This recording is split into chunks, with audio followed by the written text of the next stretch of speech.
A multimillionaire just got fast-tracked to black belt, and the BJJ community is losing its mind. But the real story isn't what you think it is. I'm Adam X. Kovacs and I've been training for over 35 years. I made the transition from karate to BJJ, not to brag, but I've got black belt in both.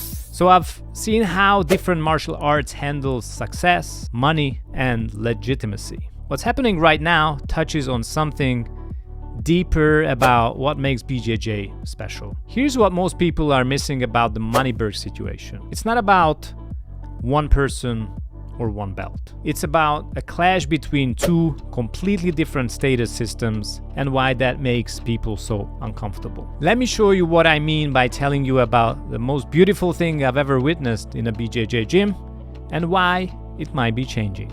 So picture my typical Tuesday 6:30 night class. There is, let's call Sarah, who is a surgeon who's been training for 6 years. She's a solid blue belt. Next to her, there is Marcus, a 19-year-old Brazilian community college student working part-time at Starbucks. In the corner, there is David, who runs a hedge fund and manages millions of dollars, maybe hundreds of millions of dollars. The beautiful chaos happens when we all roll together. For those 6 minutes, Sarah's medical degree doesn't matter, Marcus's student loans doesn't matter, and David's net worth doesn't matter either. The only thing that counts is, can you execute the sweep?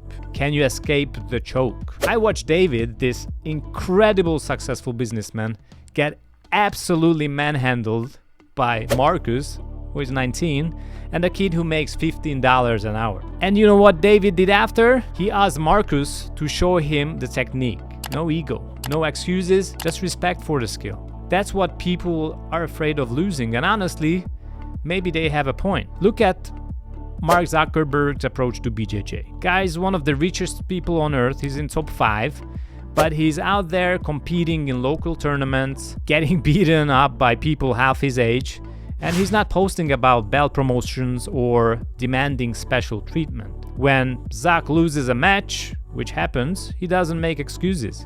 He studies the tape and gets back to work. That's the approach that earns respect in the BJJ community. Now, on the contrary, Moneyberg took a different approach. Private lessons with legends, no problem there, but accelerated promotion timeline, big social media announcements. And look, I'm not saying any of that is inherently wrong, but here's what's making people uncomfortable. It feels like a shortcut in a sport built on the idea that there are no shortcuts. And I get why that hits a nerve, because I've seen what happens when shortcuts become normal in martial arts. I spent my teenage years in karate, and let me be clear, karate is still in my heart. It didn't die or became worthless. There are still incredible karate practitioners doing amazing things. But I did watch something change in some parts of the karate world. I started seeing more focus on belt testing fees and everything else than sparring. More emphasis on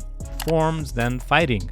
More masters who looked great in photos but had never actually competed or been tested under pressure. My wake-up call came when I tried to spar with a boxer friend. Everything I thought I knew got exposed pretty quickly. That belt I'd worked for years, it represented knowledge for sure, but maybe not the kind of applicable skill I thought it did. But when I found BJJ, I fell in love with how raw and honest it was. You can't really fake a good guard pass, can you? You can't buy your way out of a rear naked choke. The mat doesn't lie. When I see situations like Moneyberg's, I don't panic, but I do pay attention. Here's my honest take. BJJ isn't in danger of becoming McDojo karate overnight. The sport is too grounded in live rolling, too connected to competition, too honest in its feedback. But I do think we're at an interesting crossroads. As BJJ gets more popular and more profitable, we're going to see more wealthy people wanting in. And that's not necessarily bad. Some of them, like Zach,